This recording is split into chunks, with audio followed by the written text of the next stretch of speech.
the tagline from Field of Dreams is, if you build it, they will come. To me, if you show it, people will watch. Yeah. You know, I was in my office this morning and heard baseball guys talking about women's games yesterday, and they're just like, oh, did you see that girl? And it's not the Angel Reese, the Caitlin Clark. They're talking about the post player, Crooks from Iowa State. Nobody knew her until last week. It's been a long time coming of people just chipping away at, hey, give us this opportunity, open this door for us, let us step in, let us show you. And now, thanks to media and social media and influence and opportunity, boom, here it is. It just seems to be kind of exploding on the scene.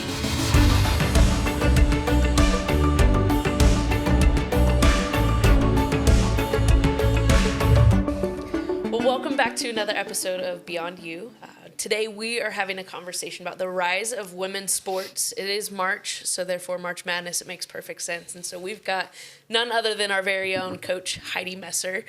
You just finished year 2 here at Oakwood. Coach, we're so grateful that you would join us for this conversation. Thank you for having me. This conversation is near and dear to your heart. Yes, definitely. Tell us a little bit about your journey. You've been here, like I said, for 2 years, but tell us a little bit about how you got to Oakwood, your coaching journey, all that. Yeah, so I guess it really starts when I was a player back in the day. When I was at high school, like a child, I thought I'd be the first woman in the NBA, and that quickly faltered. But I knew I wanted to be in this game, and most importantly, have an opportunity to impact and empower young women like myself who, you know, I admired a lot of coaches. I had great coaches growing up, but I never really felt like I had that influence, that factor that I wanted in a coach. You know, I was watching the John Woodens and the Pat Summits at that time and just thinking like, I would soak that up, you know? And so those are big role model coaches for me, and that's kind of what I wanted to become one day, the coach that I didn't have. And so I had the chance to just play throughout college, fortunately, at Grace College. Shout out to their men's team, who is going to the Final Four this weekend, and their women, who just won the NCAA National Championship. So back to my Oakwood life here and how I got here. Played there, went on to be a graduate assistant, and got my foot in the door coaching. Spent 3 years in Indiana as my first assistant coaching job. Took a job in Alabama at a Division II school, which created connections. You know, this world gets smaller the more you're in it, just like anything. And so that opened doors for me to come over to Northeastern State University in Tahlequah, where I spent 5 years, and the time was there, and I had a great time and influence with each of my stops along the coaching journey. Had great influencers and mentors in that path, and once that switch flipped that I knew I wanted to become a head coach, I just set out, and the door opened here, and God placed me here the last 2 years, which I've been really fortunate and grateful for. Yeah, we're grateful that you are here. Tell us a little bit about the last couple seasons. You're kind of pioneering this thing in many ways. How's it going? Where's the team at right now? You've got recruits on campus. Yeah. You know, testing the waters here. Tell us a little bit. We do. It's been a good 2 years. You know, the first year is always kind of like a, hey, what do we have? How do people buy in? What can we lay down as a foundation? And it was a great first year, a lot of good things learned. Brought in a massive recruiting class last year. With our 7 returners, we had 8 newcomers on our varsity, along with a lot of players in our JV program who, as freshmen, plan to develop and move up, which is exciting.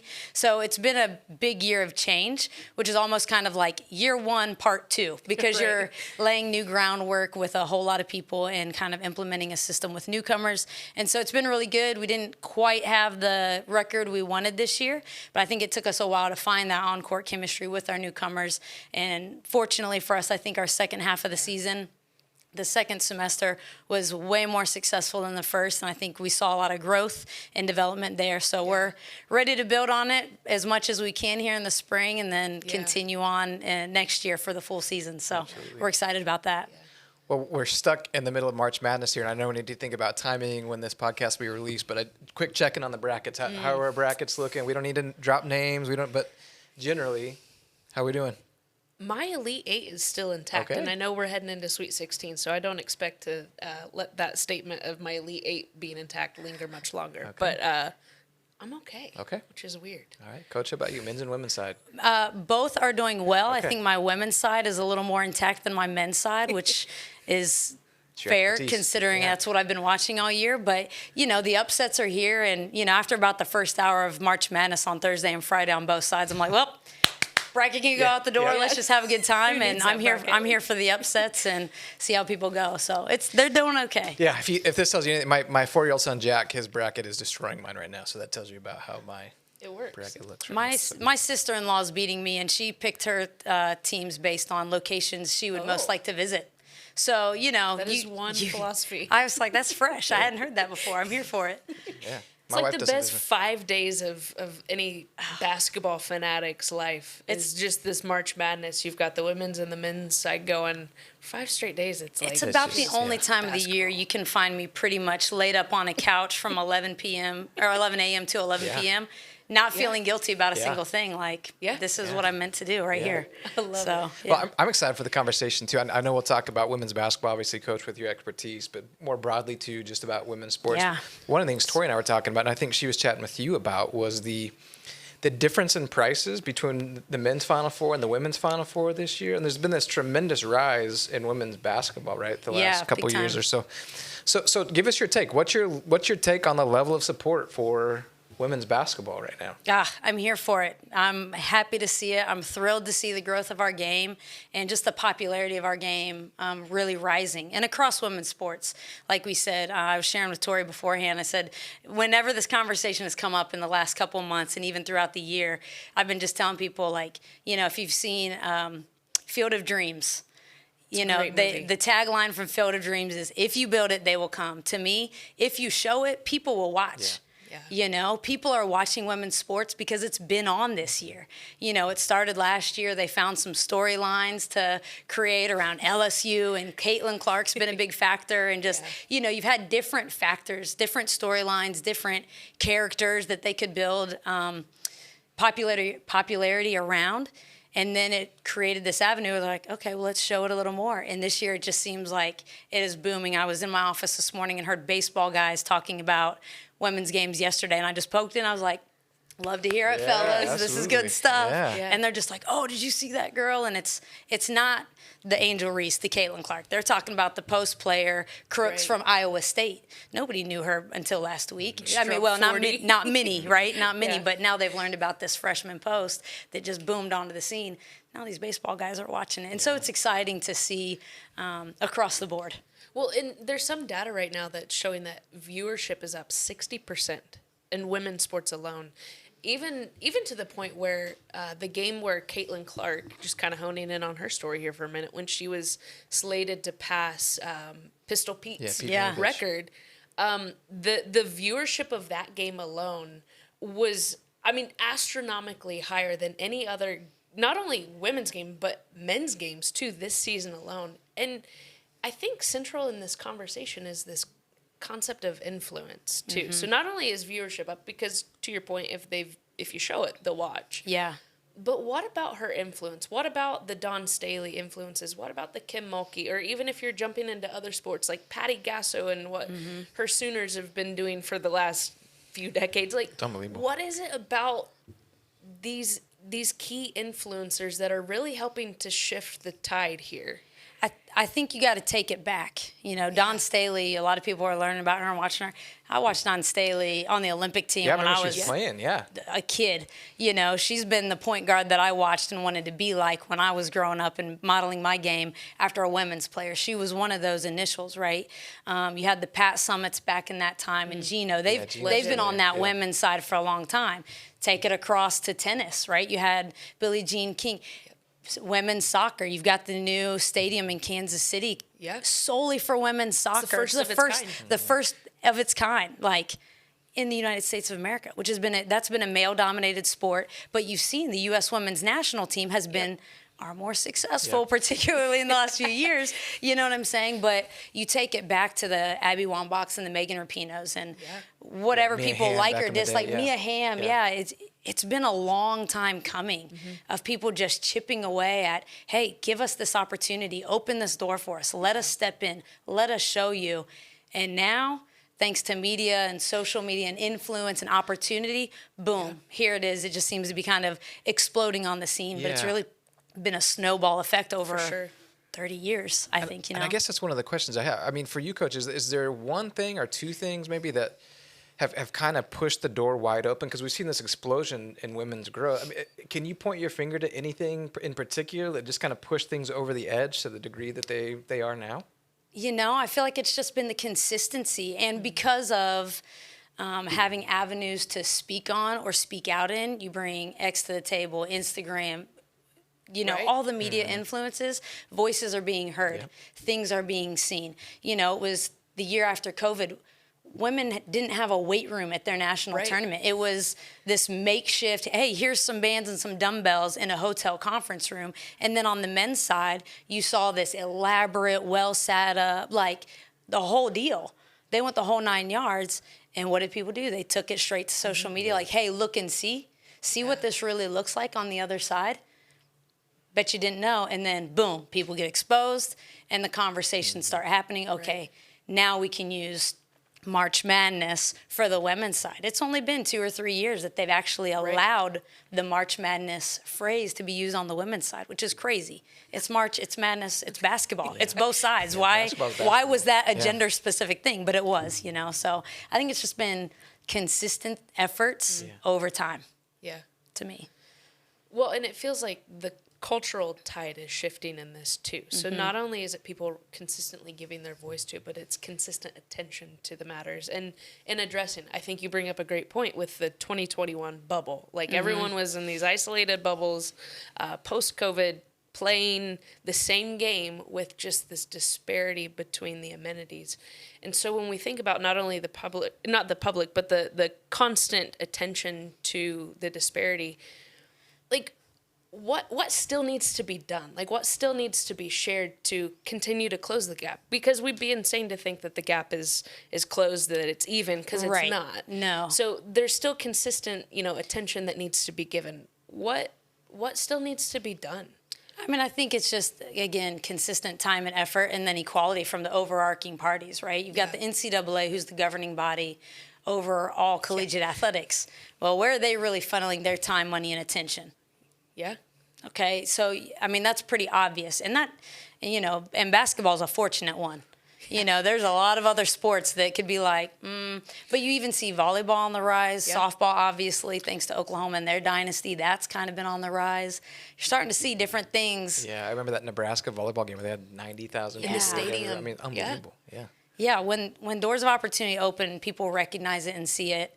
And it's like, oh, yeah, no, this is really high quality athletics and sport, period. Yeah. That's it. Not, oh, this is a good women's volleyball game. Like, man, this is great volleyball to watch. Right. You know? Period. Let that be enough. Yeah. And now they're seeing it with basketball. Oh, man, this is really fun basketball to watch. Yeah.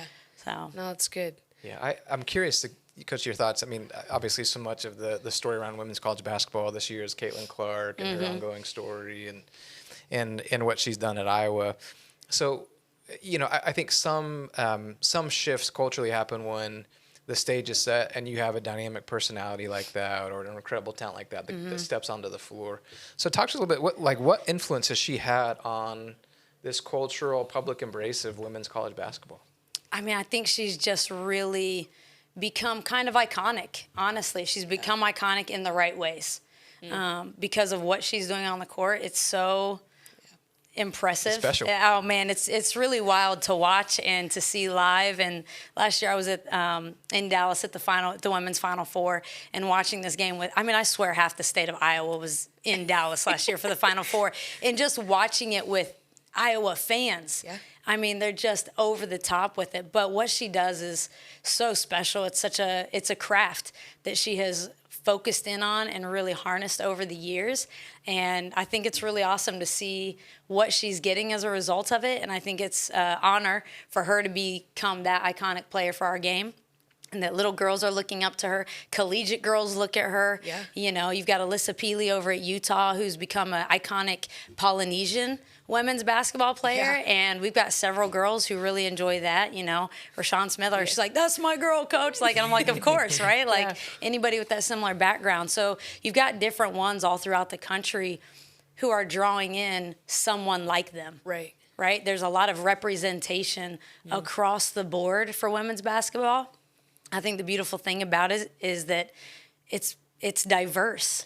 You get you get all types, all all sizes, all colors, all personalities, all styles, all lash lengths, like nail colors, like you name it, or none at all, right? So you really have so much that somebody can identify with, particularly for young girls in the sport, to look up to and see like, oh man, she looks like me, she plays like me. Right. I want to be like her. And so I think that's kind of the unique thing. Yes, you get that in men's sports, kind of, sort of, maybe, but I also think there's a generic, this is how guys are in sports, and period, right? Women, you've got a lot more, hey, bring your style to it. Bring your personality. You even see it in the coaches' side, right? Yeah, you got Kim Mulkey. Kim Mulkey, I love her success, but she looked like she was wearing a bucket of rainbow sherbet yesterday, like full stripes. And then you've got Dawn Staley, who's about the comfort and just like her own personality. You've got the comfortable, you've got the business, you've got the formal. So it's just neat to see the diversity within it. That's so cool. Talk to us a little bit about the trickle effect of this. So we're talking about NCAA Division I, but this has impact in other spheres. And we've kind of alluded to, you know, there's even younger girls that may be playing like the AAU, travel ball kind of stuff that are looking up. How does it impact right where we are here, NAIA, you know, these small Christian colleges? Like, how have you seen this kind of shift impact where we're at right now? Yeah, I think that's something that is still probably in the trickle effect, still growing. But I think for me, you know, looking at it like in a community standpoint, right?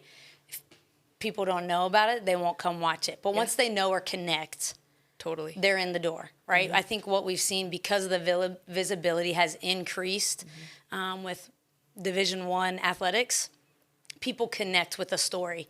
And for me, that's always something really important on why we try to get in the community and get involved in the world around us here in Bartlesville, is because, hey, look, once you connect with somebody, they're intrigued to come to watch you play this game.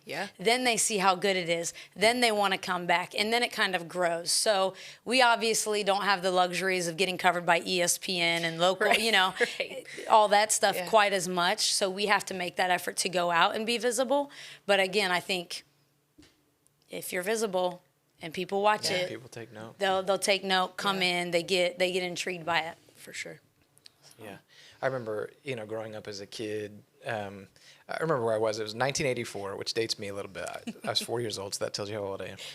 But I remember walking through a department store and my dad pointing to the TV, and he said, that guy's name is Michael Jordan, and you got to watch him play. And I remember, like, even at that young age, the personality of a Michael Jordan, the charisma of a Michael Jordan, and kind of following his career as a kid.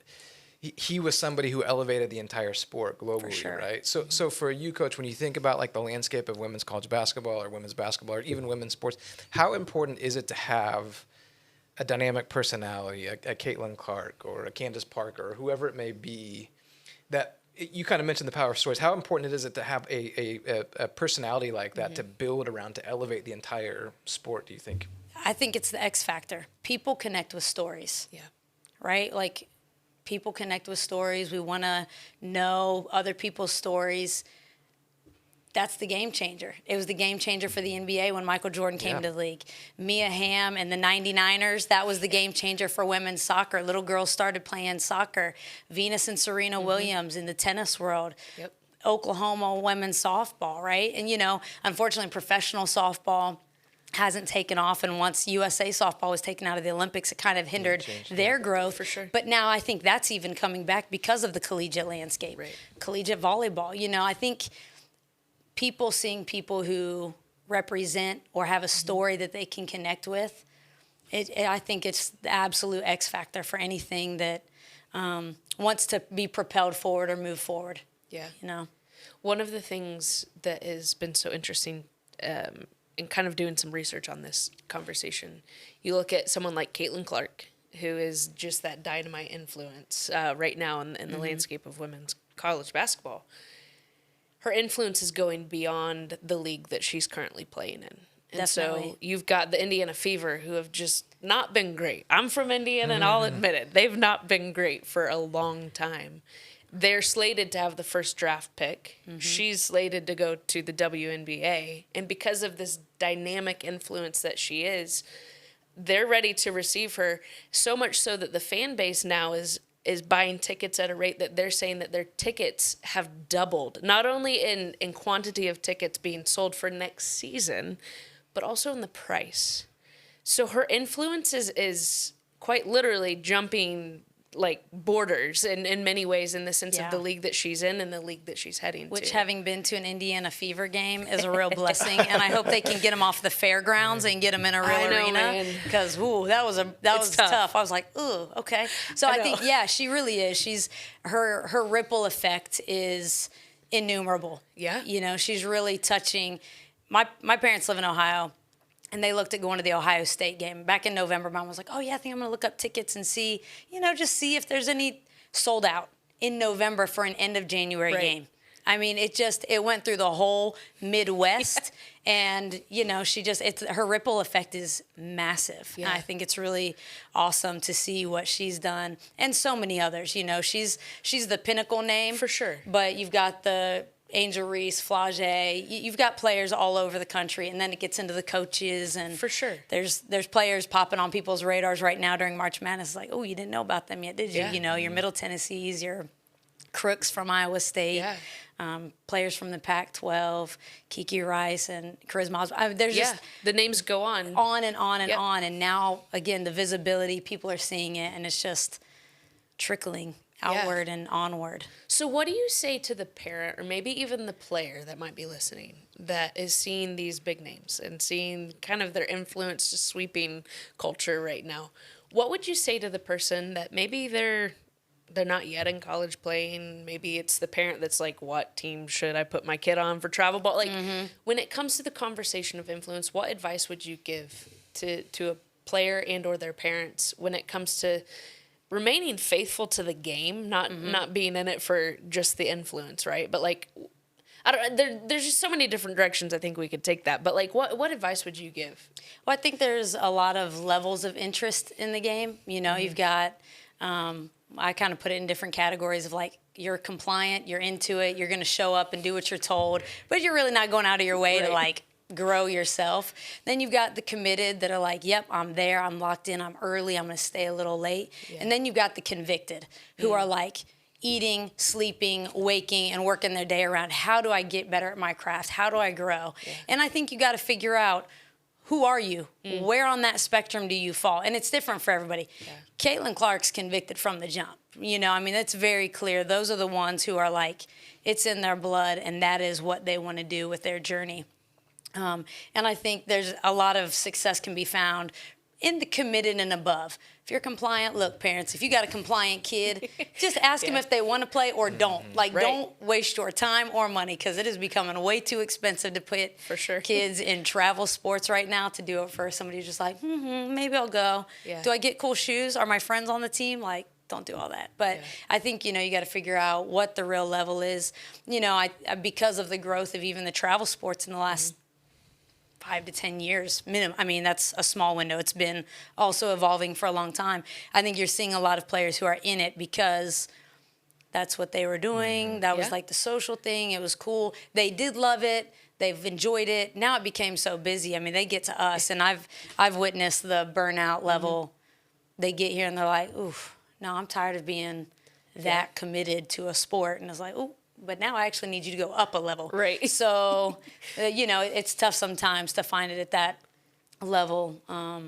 You got to figure out how deep it flows in your blood, for sure. Do you find that players can shift the level, Coach? I mean, so can they move up in their level of commitment, or is it they're kind of naturally born with that committed, or what's the last one you said? The convicted. Convicted. That's kind of I think it can shift. Okay. I mean, I think it can and it can't. I think some of it's kind of just innate in your personality, like, this is what I do. I'm cool. It is what it is.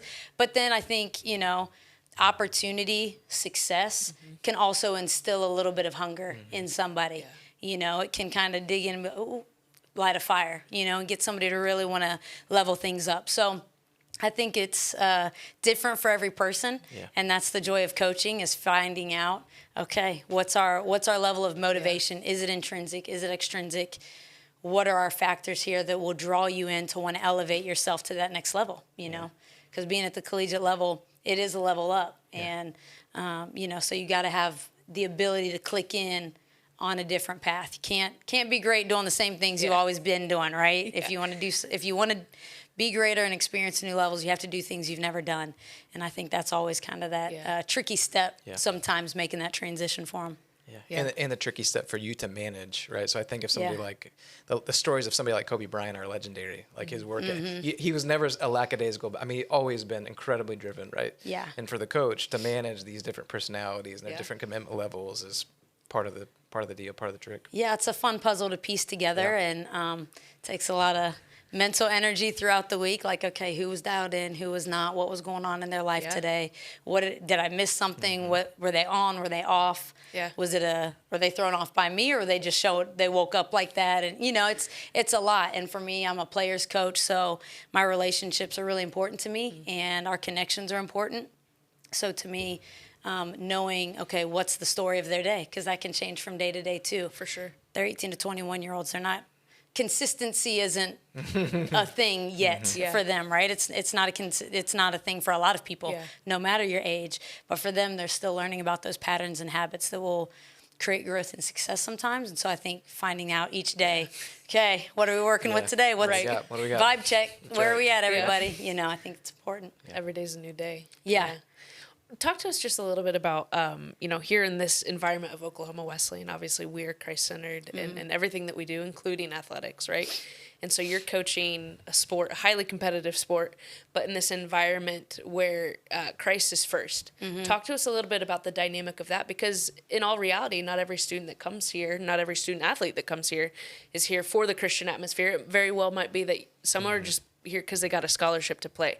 Talk to us a little bit about the discipleship element of what you're doing. You kind of alluded to it, being a player's coach, but just a little bit about that, because for those that are listening, your team just experienced a huge spiritual step in that 5 students, 5 girls on your team were baptized just a few months ago. Really cool. Yeah. And so that's a seismic shift in many ways. Talk to us a little bit about just the dynamic of faith and what you're doing in your role. I think, people have asked me that before. I've had actually recruit parents like, well, Coach, what do you do spiritually? And I was like, okay. So having been in a collegiate environment like this myself, I live life and I talk to them every day and I connect with them and I have relationships. Yeah. And through that authentic pathway, you get to have those conversations. We'll do devotions as a team. We pray. We talk about different ways we can pray for each other. My assistant and I always open ourselves up for those opportunities. Like, hey, come in and talk to us. Part of my questionnaire, post-season questionnaire is, hey, what did you think about season? Highs, lows, what would you add? What was this? And then at the end, how can your coaches pray for you? To me, it's just about being authentic in who we are every day and really being the light and love of Christ when we walk in, when we walk out, that draws them in. I mean, that's in my journal, that's in my prayer every morning before I step foot out of my door. Help me be the kind of light that draws them closer to you. And for me, as a college athlete, it wasn't when somebody was just pounding on my door about it every time I walked in. Hey, how are your devotions this morning? What'd you do? It was just, hey, how's life? What are you going through? What's going on? And that's tough sometimes in the passing every day. They'll hit you with I'm good, Coach. But when opportunities allow, you really get to press in a little bit and just ask questions to get those conversations going and just try to water the seeds that are being planted through other areas of our campus life, spiritual life around here. It's good. That's great. Great. Well, I know, Coach, you got a lot going on, but when you think about working with your student athletes and what you do, what is it that gives you hope? I think what gives me hope is just knowing that God has really put something in my heart. He's put a really clear vision about what I want to create as a head coach, the kind of program I want to build.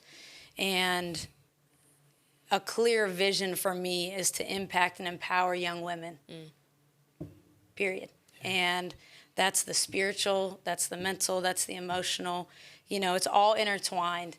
And as competitive as I am, and it is hard for me to lose, but that becomes the last of all of them. Yeah. Although my girls would probably tell you different, nah, Coach, you got us in the weight room 4 days a week, open gym, workouts. You have them running the hill. What do you guys call that hill? Jill the Hill in preseason. Every Friday, every Friday morning. It's good. We take stories little about warm up jog across the street to the park, and then we, 40 or so minutes of hill sprints and hill work, and we jog back. We turn on music. We make it a good time.